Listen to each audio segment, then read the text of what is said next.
So, Super Mario Odyssey. It was the big new 3D Mario game that came out in the Switch's first year. One of the two main games that defined the system as being a new, as being a new era for Nintendo, where they actually tried to make fun games as opposed to just pandering to 80s nostalgia. You know, like it and Breath of the Wild really were like the hype around them and the fandom was insane. I'm telling ya. But I digress.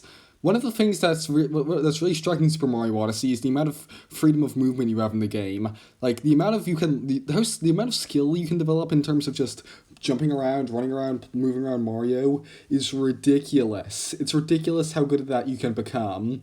So, yeah, that's a thing. To the point where people do insane speedrun tricks. Not necessarily for speedrunning, but like they try to get to insane places. Some of these are relatively easy, like the tops of roofs, and then some of them are extremely hard. And I, like, for instance, trying to get into the little underground Jaxi room without using Jaxi, instead by just jumping. Which, again, there's poison under that, so it's nearly impossible, but you can get in there without Jaxi, albeit I can never pull it off.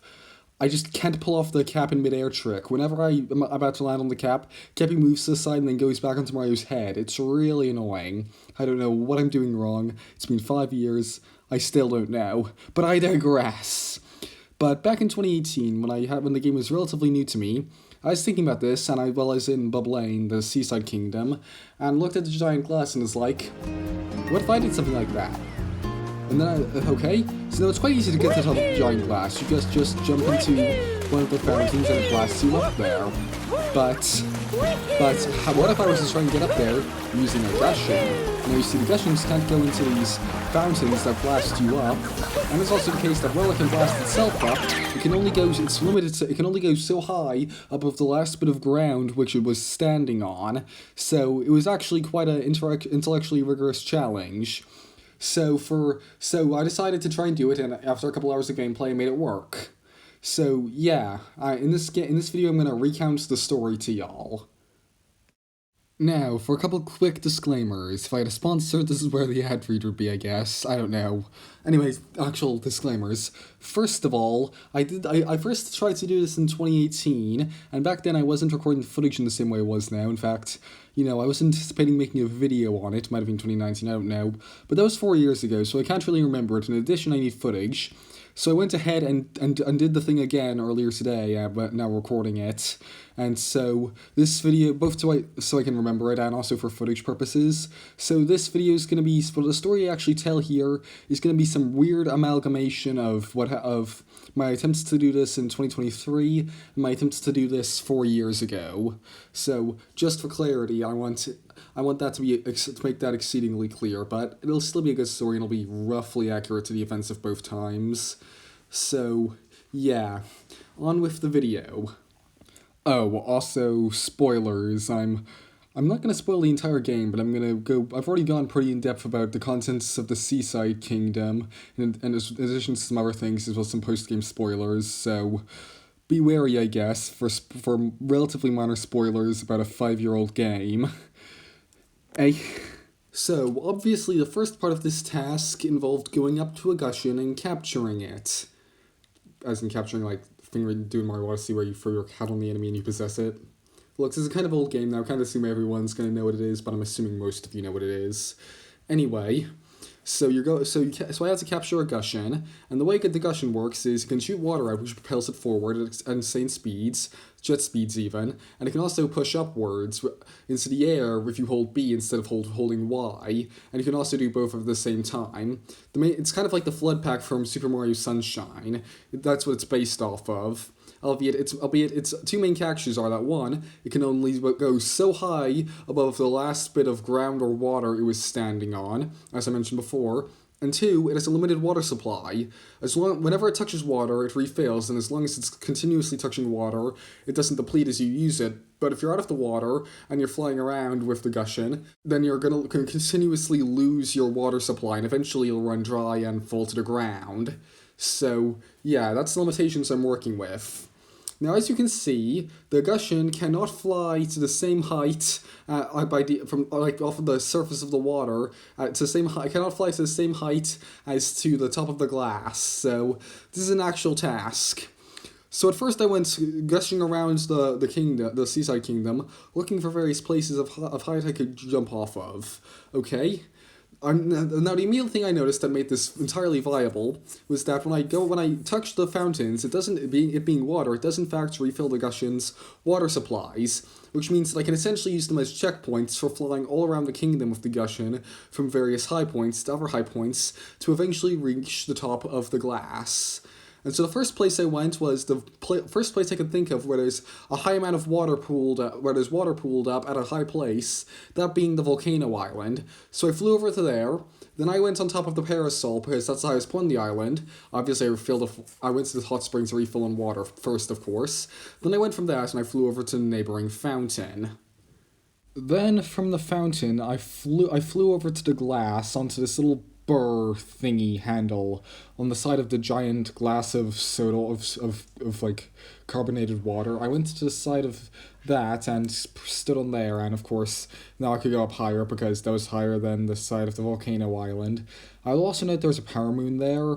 I already got the power moon, so it just gave me coins and didn't give me an actual moon, but hey, getting either type of power moon, either of empty one or a full one, will in fact, it will recharge your water, albeit once one does this, the power moon's gone unless you reload the map, so at least within convenient terms, it's like a one-time water refill. Okay. Then from there I went over and flew back to the fountain. Then I started flying around the kingdom looking for places to perch off of, at which point I pretty immediately noticed one little spot, that being this area. There's this one rock, okay? That's at the start. There's this one rock poking out of the water right near the start of the kingdom, and it basically exists as a tutorial for the shooting missiles from the fountains at the giant octopus thingies. That whole mechanic, it's basically like a button. It's like an easily accessed button on top of a perch of rock. Like you go to the top of the rock, you get the moon. It breaks open the seal, so you can then hit the ground pound the giant button and shoots the missile at the giant octopus. It's basically the tutorial for all that. So it's very easy to just get up on from the bases of the water. And guess what? It was higher up than the side of the burr on the side of the glass, meaning that everything I had done up to this point was a complete waste of time. On the bright side, it is the case that if I ever messed anything up from this point on, then I wouldn't have to do everything up to this point, so I could just go back to the top of this rock.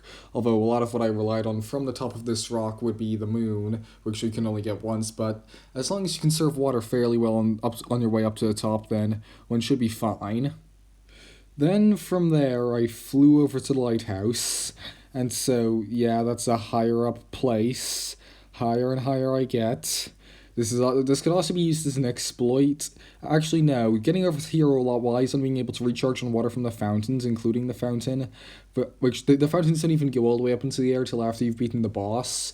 So actually, this is kind of irrelevant. You can't do this before that point. But for a moment there, I thought that was a skip for the whole underwater tunnel section. I know it can be skipped. I believe it can anyway. But no, that's not a way you could do that. But yeah, so there's a moon there, you can refill the moon, and if you fail from this point on, you have to reload the kingdom, because you need this moon given how much water it takes to get to and from the lighthouse. Then from there, there's this little pole thingy that you can use to climb up to the top of the lighthouse as Mario, right? I perched myself on top of this for maximum height gain, and I went up and flew by over to the fountain, and then I started flying around the kingdom, pretty empty and bamboozled, not knowing where to go exactly. Flying around a bit. I was stumped for a while, but eventually I realized I was at the right height to fly over to the cliff at the top of the whole Rolling Stone Canyon area. So I flew over to there and got the moon to recharge in water. Okay. So then I tried to see how if I could fly back all the way over to the glass, and not high enough. Then I flew back and, well, there was no moon to recharge me. I was nearly out of water, and the clear place to go from there would be to try and get on top of the little Captain Toad area. And to that end, I was there for kind of stuck because I didn't have enough water. So the very simple solution was to go back down to the water. But then the question is, how do I get back up if there's no more power moon? Reload the map? No, too much of a hassle. So instead, what I had to do is I went up through the canyon using minimal water, basically just slowly using my way up, avoiding the rocks as a gushin, and using it to jump when I could, as well as relying on the areas of water naturally present within the canyon as a checkpoint. Then from there, I got to Captain Toad Place, and then from there, I was high enough. There was only one simple thing now. Victory was in my grasps. I gotta get up, fly over, and oh, ran out of water before I got there. Have to be careful about actually how much water one uses on one's way while flying between just the rock and just like the area where the power moon is and Captain Toad's little cliff, I guess. Also, something I'll note was fairly annoying throughout this whole process is basically that whenever you run out of water, it just takes away all of your horizontal momentum and you just start free falling. You don't fall diagonally, you just stop. It's, honest to God, kind of annoying. But repeat the process again, and I finally made it to the top of the glass and got my victory of being able to shoot, let's be honest, most likely shit-filled water into Princess Peach's face. I don't know. But here from the top of the glass I'd reached my goal, I guess. And all those years ago, that's where it ended, but, you know, this time I had a bit more curiosity, which is quite convenient because this video has been very boring so far. So the first thing I tried was flying directly up, at which point, yes, you can get water where all the streams from the fountains converge. Then also, near the Captain Toad Cliff, there was this one cliff where it was very, very poked out with quite a lot, or poked in quite a lot, like the air poked in quite a lot, so I tried to fly over there and no, its hitbox is smoother than that, albeit the polygon, it looks like you should be able to perch yourself on it. You can't, which was very annoying ultimately, for the simple reason that, one, it took all of my water to fly over, so I was stuck there, plus it meant I had to deal with flying all the way back up to the top of the cliff, which when you don't have the power moon to recharge with, was quite a hassle, you know? I ended up inventing this new method of flying up the cliff where I start in the water, then I fly up to the first patch of water here, then I fly to the next patch of water, then I fly to the next patch of water, and I'd already broken the crates because the first time around trying to do this. After the third patch of water, I'm trying to conserve water because there's no more patches of water till I have to take the big flight first up to Captain Toad's Cliff and then over to Fountain. So I do just move my character along the ground from there. But yeah, the next thing I noticed was I could fly over the Odyssey, so I flew directly over that, at which point I noticed several things. One, I was high enough relative to the cliff that if it wasn't just a big area that where it's not allowed to move in because it's the edge of the map, I would be able to fly over the cliff. And also past the edge of the cliff, the skybox seems a bit broken, presumably because they did not expect anyone, let alone very many people, to see the skybox at this area. It's like it seems to be where like it begins and ends. In addition, I noticed while flying around at this extreme height, I noticed that I could fly over to the area where basically there's these paintings in Mario Odyssey that can teleport you between the different kingdoms of the game, or at least most of them. And there's one of them in Bob Lane, and it's at the top of the cliff, and I could fly over to that area. So that's a way you could cheese that moon, I guess. So yeah, that was cool. As well as I also noticed there was this weird stuff in the distance in the west of the map. So I flew over there, and my suspicions were confirmed. There was landmass in the distance. But then flying along the water back over to the eastern side, there's no such thing. So that's a weird inconsistency. So yeah. Do I have anything more to report on it from this whole journey? No. Could I have delivered this in a more interesting, entertaining way? Yes, it probably would have been if I'd recorded it several days ago, closer to when I actually recorded the footage. Hey, it was being actively disrupted by things around me on that day, but yeah, I'm probably being overly critical. I don't know. So yeah, if you liked this video, hit like. It pushes my video in the algorithm, costs you nothing.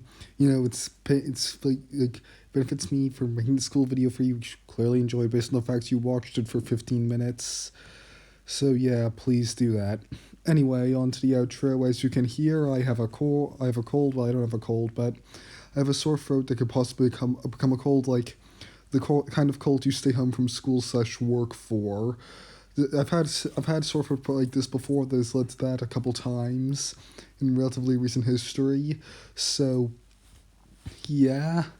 Also, because of that, I can't really voice over videos. So depending on how quickly this clears up, there could end up being no video next week. And no video next week, depending on how complex the next video ends up being, could mean no video till Monday, Tuesday, or Wednesday after next weekend, or it could mean no video till next Sunday. But yeah, or it could be a very simple, basic, easy video. I don't know. I mean, I had a whole schedule set up for this month. I had a video I was planning to do on the origins of Jevil. I was planning to do a video on the aquatic update, which would be the start of a series on the modern Minecraft updates. I was also planning to do a video on more real-worldy stuff, because I haven't done one of those in, like, a month at this point. But frankly, I don't know. I mean, I've been feeling increasing burnout recently, so taking a whole week off and not worrying about it could be good for sustainability. I mean, there's not been 1 week in this entire year so far. This year, which is almost a quarter of the way through, in which I've not uploaded a video, so maybe taking a week's break wouldn't be the worst thing. I don't know. I mean, I might be forced to, just because I want to make a decent video. So we'll see how that pans out over the next 2 weeks, ultimately. So yeah, anyway. Also, in addition to this, talking about this video more generally, I think it was a pretty good video. Making it, I had much more passion for it than I did the previous video. The previous video was really just something I thought to be easy, but was ultimately not a good idea to make. Whereas this, I enjoyed thinking about it. I enjoyed doing the audio, and I simultaneously loved and hated doing the editing process, but I'm very happy with how the editing came out. Some of the audio that came right after the intro was pretty bad, but I think this video was very well edited. There's lots of visuals that come in, but part of why this came out so late was because of how dedicated I was to doing the editing as good as possible, and yet I still failed to put in music, and despite the fact that I considered putting that in. Oh well. That might be reserved for big projects. They'll come out when they come out, like, for instance, the Spampton video. Either way, my voice box is increasingly hurting from talking this much, so, goodbye, peeps.